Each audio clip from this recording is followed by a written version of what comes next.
দুর্যোগের মধ্যে এইচএসসি পরীক্ষা, শিক্ষামন্ত্রীর বক্তব্যকে ঘিরে শিক্ষার্থীদের বিক্ষোভ, সংসদ ভবন ঘেরাওয়ের কর্মসূচি এবং শেষ পর্যন্ত সংসদে দুঃখ প্রকাশ। প্রশ্ন উঠছে, সংকট কি শুধু পরীক্ষা নিয়ে নাকি সিদ্ধান্ত গ্রহণ ও যোগাযোগের ধরন নিয়েও? এ নিয়ে আমরা আলোচনার জন্য আমাদের সঙ্গে যুক্ত আছেন কুমিল্লা শিক্ষা বোর্ডের চেয়ারম্যান প্রফেসর মোহাম্মদ আহসান পারভেজ এবং এছাড়া আমাদের সঙ্গে যুক্ত আছেন উদয়ন উচ্চ মাধ্যমিক বিদ্যালয়ের অধ্যক্ষ মোহাম্মদ আরিফুর রহমান। আপনাদের দুজনকে স্বাগত জানাচ্ছি সংবাদযোগে। সারাদিন নানা ধরনের দুর্ঘটনার মধ্য দিয়ে আমরা পার করেছি, আন্দোলন দেখেছি, শিক্ষামন্ত্রীর সংসদে আমরা দুঃখ প্রকাশের কথাও দেখেছি।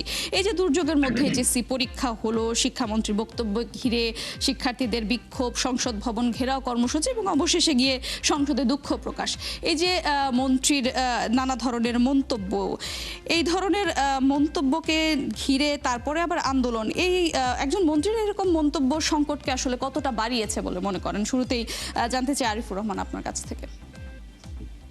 ধন্যবাদ আপনাকে।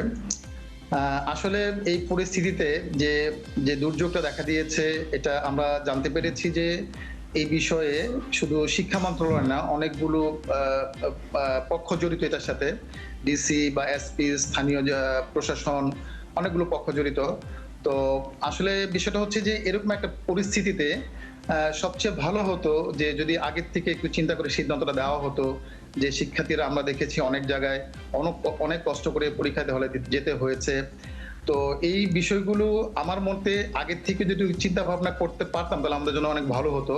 এবং এরকম প্রতিকূল পরিবেশের পরেও তারা পরীক্ষা হলে গিয়ে, বিশেষ করে বিজ্ঞান শাখা থেকে যারা পরীক্ষা দিয়েছে, তারা যে প্রশ্নে একটা যে ভুল পেয়েছে বা তারা উত্তর করতে পারেনি বা বুঝতে পারেনি, পরীক্ষা হল থেকে বের হয়ে হয়তো বা জানতে পেরেছে তারা ভুল হয়েছে। তো এই বিষয়গুলো আসলে শুধুমাত্র দুইটা প্রশ্নে নাম্বার মানে তাদের ফেভারে যাওয়াটা না, পরীক্ষার হলে কিন্তু যখন শিক্ষার্থী দেখে যে কোনো ক্রমে সমাধান বা ক্যালকুলেশন আসতে পারছে না, তখন কিন্তু তার অন্য পরীক্ষার প্রশ্ন অনেক বিরূপ প্রভাব পড়ে। তো ওভারঅল সবকিছু মিলেই আসলে অতি অল্প সময়ের মধ্যে একটু দ্রুত সিদ্ধান্তটা নিলে আমার মনে হয় যে শিক্ষার্থীর জন্য উপকৃত হতো। বা শিক্ষার্থীরা যেমন আজকে যখন আন্দোলনে নেমেছে, আসলে কালকে ওদের ফিজিক্স সেকেন্ড পেপার পরীক্ষা রয়েছে বা হিসাব বিজ্ঞানের মতো পরীক্ষাগুলো কালকে রয়েছে। তো আমার মনে হয় যে এই বিষয়গুলো আমরা আগের থেকে একটু চিন্তা ভাবনা করে সেভাবে যদি দিই তাহলে শিক্ষার্থীদের উপকার হয়, আমাদের যারা অভিভাবক রয়েছে তারাও উদ্বিগ্ন থাকে, তাদের জন্য মঙ্গল হয়। জি, এই যে শিক্ষার্থীদের আন্দোলনের পর পরীক্ষার একটি ঘোষণা শিক্ষামন্ত্রী দিলেন, তাহলে এই সিদ্ধান্ত আগে কেন নেওয়া গেল না? শিক্ষার্থীদের আন্দোলন কেন করতে হলো, কি মনে করেন এহসান পারভেজ? আসলে বিষয়টি শিক্ষা মন্ত্রণালয়ের আমাদের শিক্ষামন্ত্রী মহোদয় অত্যন্ত আন্তরিক, ছাত্রদের কল্যাণের জন্য তিনি যে সমস্ত পদক্ষেপগুলি নিয়েছেন সেগুলো আসলে শিক্ষার্থীদের ভালোর জন্যই নিয়েছে। আমি মনে করি তাদের কল্যাণার্থে উনি অনেকগুলি পদক্ষেপ নিয়েছেন। প্রথমত, যে শিক্ষার্থীদের যে জীবন থেকে একটি বছর হারিয়ে যায়, সেই জন্য আসলে উনি খুব উদ্বিগ্ন ছিলেন যে জীবন থেকে একটি বছর হারিয়ে গেলে সে তার কর্মজীবনে প্রবেশ এক বছরে পিছিয়ে গেল। এভাবে এসএসসি, এইচএসসি এবং অনার্স মাস্টার্সে তার জীবন থেকে একাডেমিক কার্যক্রমের বাইরে আরো অনেক সময় অপচয় হয়ে যায়। কাজেই তিনি সেটাকে রোধ করার জন্য কিছু পদক্ষেপ নিয়েছেন। যে পদক্ষেপের কারণে আসলে সময়টিকে এগিয়ে আনতে হয়েছে। যে কোনো ভালো কিছু করতে গেলে কিছু বাধা বিঘ্ন, কিছু সমস্যার সৃষ্টি হয়।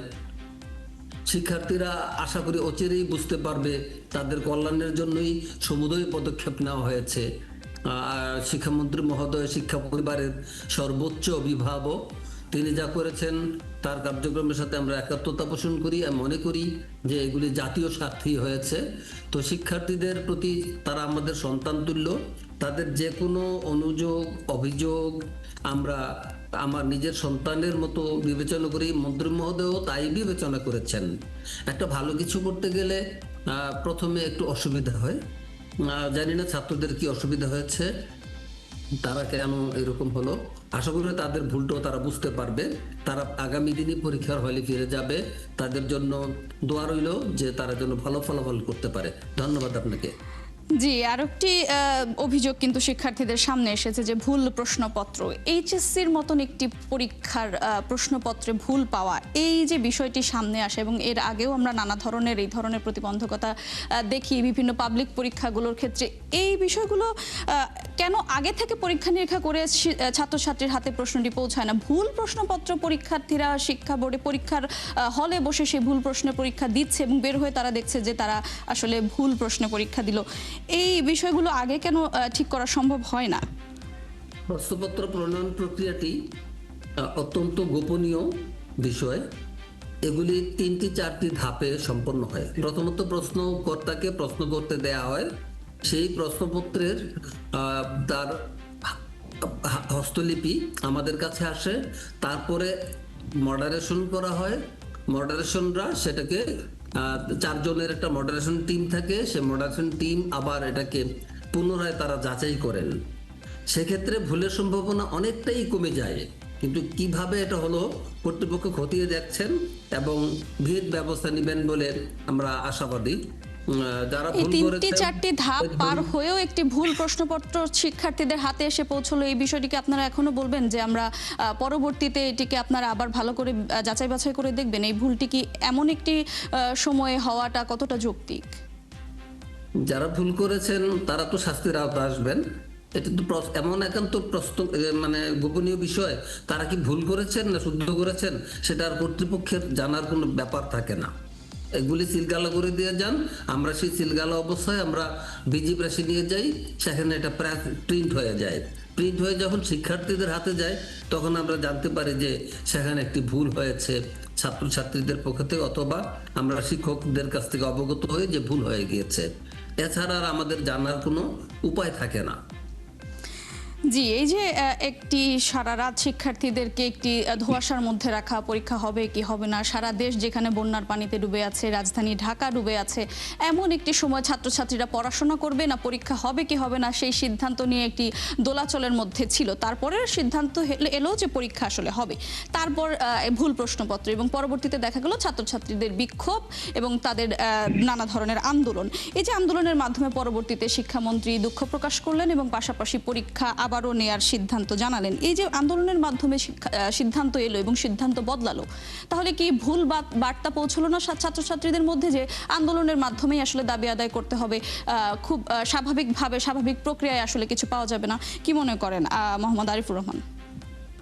জি, আমি মনে করি আসলে যে কোনো যৌক্তিক বিষয় আমরা যদি যখন দেখি যে আসলে এটা বিবেচনা করা দরকার, আমাদের শিক্ষার্থীকে বা যে কেউ আন্দোলনে নামার চেয়ে ইম্পর্টেন্ট হলো, আমি মনে করি যৌক্তিক হলে, যখন আসলে এখানে দুইটা বিষয় একসঙ্গে কাজ করেছে। একটা হলো প্রাকৃতিক দুর্যোগের কারণে শিক্ষার্থীদের পরীক্ষার কেন্দ্রে পৌঁছাতে গিয়ে বেশ বিড়ম্বনা শিকার হতে হয়েছে। পরীক্ষার হলে গিয়ে যখন আবার দেখেছে প্রশ্নের সমস্যা রয়েছে, সেই দুইটা ইস্যুই কিন্তু আসলে তাদের মনটাতে খুব তারা বিক্ষুব্ধ হয়েছে।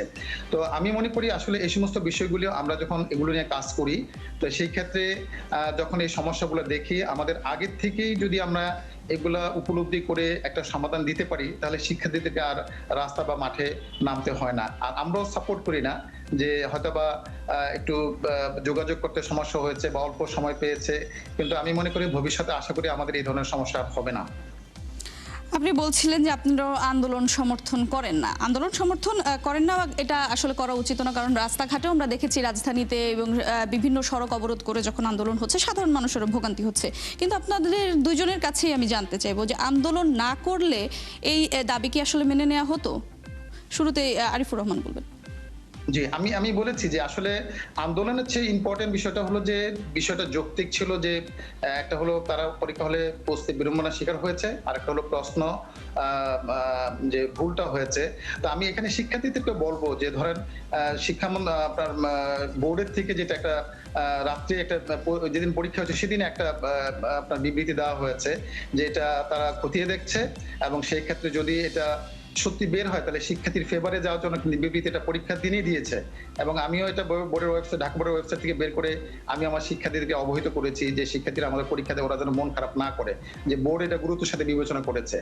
তো সেই ক্ষেত্রে আমার কাছে যেটা মনে হচ্ছে কর্তৃপক্ষ আসলে সমাধানে খুব দ্রুতই গিয়েছে এই ক্ষেত্রে, যে বিকল্প পথটা বের করেছে, কিন্তু মেসেজটা সম্ভবত আমাদের শিক্ষার্থীদের কাছে পৌঁছেনি সময় মতো, বা আমাদের যে সোশ্যাল মিডিয়া বা যে সমস্ত মিডিয়াগুলো রয়েছে, প্রিন্ট মিডিয়া রয়েছে বা ইলেকট্রনিক্স মিডিয়া রয়েছে, এগুলোর মাধ্যমে যদি দ্রুত পৌঁছানো যেত যে সরকার সিদ্ধান্ত নিয়েছে এটা বিবেচনা করবে। কারণ আমি দেখেছি ওই দিনই আপনার এই গণবিজ্ঞপ্তি দিয়ে এটা জানানো হয়েছে এটা বিবেচনা করা হবে।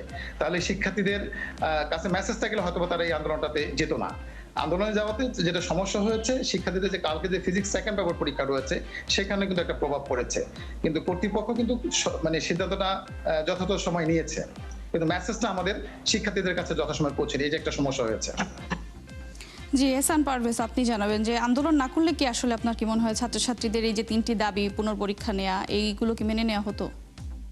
আসলে যে কোনো মহৎ উদ্যোগ নিতে গেলে, ভালো কল্যাণকর কিছু উদ্যোগ নিতে গেলে কিছু প্রতিবন্ধকতা এসে দাঁড়ায়। আমরা জানি যে ছাত্রছাত্রীদের সমস্যা হয়েছে, এদের কিছু অনাকাঙ্ক্ষিত ঘটনার সম্মুখীন হতে হয়েছে, এজন্য আমরা আন্তরিকভাবে দুঃখ প্রকাশ করছি। আমি মনে করি যে আন্দোলন না করলেও তারা যদি আমাদের কাছে স্মারকলিপি দিয়ে জানতেন, আমরা হয়তোবা মন্ত্রী মহোদয়ের কাছে সে স্মারকলিপি পৌঁছে দিতাম। মাননীয় মন্ত্রী মহোদয় অত্যন্ত শিক্ষা বান্ধব মানুষ, এবং উনি শিক্ষা নিয়ে ওনার গবেষণাধর্মী কাজ আছে, উনি ছাত্রদেরকে ভালোবাসেন। ছাত্ররা যেন ওনার সেই ভালোবাসা পেয়েছে, আমি বিশ্বাস করি সেই ভালোবাসায় প্রতিদান দিয়েছে উনি ছাত্রদের কথা শুনে। বাবার কাছে সন্তান অভাব অনুযোগ প্রকাশ করবে, বাবা বিবেচনা করবেন, সেই ধারণা থেকেই আমি মনে করি আমাদের শিক্ষা পরিবারের সর্বোচ্চ অভিভাবক সঠিক সিদ্ধান্ত নিয়েছেন। শিক্ষার্থীরা আন্দোলন করে তাদের সময় নষ্ট হয়েছে, তাদের মূল্যবান সময় নষ্ট হয়েছে। আসলে আমরা দুঃখ প্রকাশ করছি শিক্ষার্থীদের জন্য। তারা আমাদেরকে স্মারকলিপি দিলেই বিষয়টা হয়ে যেত। কঠিন আন্দোলনের কর্মসূচির কোনো দরকার ছিল না বলে আমি ব্যক্তিগতভাবে মনে করি। কিন্তু ছাত্রছাত্রীরা তো আগামীকালের পরীক্ষাও স্থগিতের দাবি জানাচ্ছেন এবং তারা বলছেন যদি আগামীকালকের পরীক্ষা স্থগিত করা না হয় তাহলে তারা লং মার্চ টু শিক্ষা মন্ত্রণালয় করবে। এই বিষয়টাকে কিভাবে দেখছেন? কালকের পরীক্ষা তো হয়ে যাচ্ছেই, তো কালকের পরীক্ষাটি হলে আমার মনে হয় তারা বুঝে যাবে যে তাদের পরীক্ষাটাই প্রয়োজন। আমরা তাদের বৃহত্তর স্বার্থেই পরীক্ষাগুলো নেওয়ার ব্যাপারে চেষ্টা করছি, কারণ তাদের সময়টা বাঁচবে, তাদের শিক্ষা জীবনের যেই সময়টা অযথা ব্যয় হয় সেটা লাঘবের জন্যই আমরা পরীক্ষা নেওয়ার ব্যাপারে সংকল্পবদ্ধ থাকি যে ওদেরকে আমরা সময়টা বাঁচিয়ে দিই। তারা ভর্তি পরীক্ষা দিতে অনেক সময় মাঝখানে যে গ্যাপটা ফলাফলের জন্য এবং ভর্তি প্রক্রিয়ার জন্য অনেক সময় নষ্ট হয়ে যায়। কিন্তু ছাত্রছাত্রীরা তো চাইছে পরীক্ষা আগামীকালকের পরীক্ষাটাও স্থগিত হোক, এবং আপনারা ছাত্রছাত্রীদের এই যে দাবিটা, তারা পরীক্ষা স্থগিত না হলে তারা বলছেন শিক্ষা মন্ত্রণালয় কাছে তারা লং মার্চ টু শিক্ষা মন্ত্রণালয় করবেন। এইটাকে কিভাবে দেখছেন ছাত্রছাত্রীর পক্ষ থেকে? মানে ছাত্রছাত্রীর পালসটা আপনারা বুঝতে পারছেন কিনা?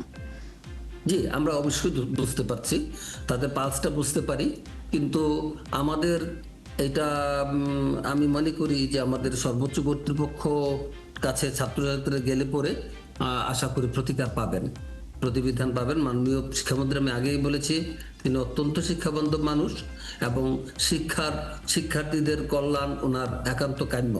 কাজে আমার মনে হয় যে তাদের যদি জোরালো দাবি হয়ে যায় যে তারা সবাই মিলে চায় না যে আগামী দিনের পরীক্ষাটা হোক না হোক, তাহলে সেটা কর্তৃপক্ষ সিদ্ধান্ত নিতেই পারেন। জি, মোহাম্মদ আরিফুর রহমান, আপনার কাছেও আমার একই প্রশ্ন থাকবে যে আগামীকালকের পরীক্ষা স্থগিত হওয়ার যে দাবিটা ছাত্রছাত্রীরা করছে সেটা কতটা যৌক্তিক মনে করছেন? আর যদি সেটা না করা হয়, তারা বলছেন যে লং মার্চ টু শিক্ষা মন্ত্রণালয় করবে, তার পরবর্তীতে আসলে কি হতে পারে? সেক্ষেত্রে শিক্ষা মন্ত্রণালয়ের বা সিদ্ধান্ত কি হওয়া উচিত বলে আপনার মনে হয়? আসলে এটা অনেক বড় সিদ্ধান্ত, উপরের সিদ্ধান্ত, স্যার এই কথাটা বলেছেন যে কর্তৃপক্ষের সিদ্ধান্ত। তবে শিক্ষার্থীরা যে দাবিটা করেছে, যেহেতু ওরা পরীক্ষা দিয়ে একটা আন্দোলনে নেমেছে, আজকে পড়াশোনা করতে পারেনি, ফিজিক্স সেকেন্ড পেপারের মতো কালকে তারা পরীক্ষা অ্যাটেন্ড করে, তার জন্য অনেক কঠিন হবে সেই প্রেক্ষিতে। তো আমি মনে করি কর্তৃপক্ষ এই বিষয়টা একটু চিন্তা করে দেখতে পারে যে আসলে এই শিক্ষার্থীদের জন্য কি হবে। আর আজকেও শিক্ষার্থীরা বলতে গেলে অনেক শিক্ষার্থী আজকে একটা অনিশ্চয়তার মধ্যে ছিল যে কি হবে কি হবে না, এই বিষয়টা যদিও স্পষ্ট বা ক্লিয়ার হয়েছে অনেক পরে। তো সরকারের পক্ষ থেকে কিন্তু পদক্ষেপটা খুব দ্রুতই নেওয়া হয়েছে যে কালকে যে সমস্যাটা হয়েছে। আর আমি সবসময় বলবো শুধু এই সেক্টরে না, আসলে আমাদের প্রত্যেকটা সেক্টরেই যখন আমরা আমাদের ভুল হতে পারে কাজ করতে গিয়ে, মানুষ ভুল করি, কিন্তু আমরা যখন দেখবো যে আসলে ভুলটা হয়েছে এবং সেটা এই ভুলটাকে স্বীকার করে নিয়ে একটা সমাধান দেওয়া যৌক্তিক, সেই ক্ষেত্রে আমাদের যাতে আন্দোলন করতে না হয় বা আমাদের যাতে অন্য কোনো প্রক্রিয়াতে না যেতে হয়, আমরা সেটা নিজের বোধ থেকেই যদি চিন্তা ভাবনা করে সেটা নিয়ে একটা সমাধান বের করি, তাহলে আমাদের দেশের জন্য মঙ্গল হবে, সবার জন্য মঙ্গল হবে। তো কর্তৃপক্ষ আমার মনে হয় যে বিষয়টা চিন্তা ভাবনা করতে পারে, বিবেচনা করতে পারে, কারণ শিক্ষার্থীরা আজকে তো আসলে পড়ার টেবিলে ছিল না। যদিও মন্ত্রী মহোদয় বলেছে যে পড়ার টেবিলে ফিরে যাওয়ার জন্য, তারপরে এটা আসলে অনেক উপরে লেভেলের সিদ্ধান্ত, তারা এটা বিবেচনা করতে পারে। জি, অনেক ধন্যবাদ আপনাদের দুজনকে সংবাদযোগে সময় দেওয়ার জন্য। দর্শক, এই ছিল আজকের সংবাদযোগে। আগামীকাল ঠিক রাত 10টায় আবারও দেখা হবে নতুন কোনো বিষয় ও তার বিস্তারিত নিয়ে। ৭১-এর সাথেই থাকুন।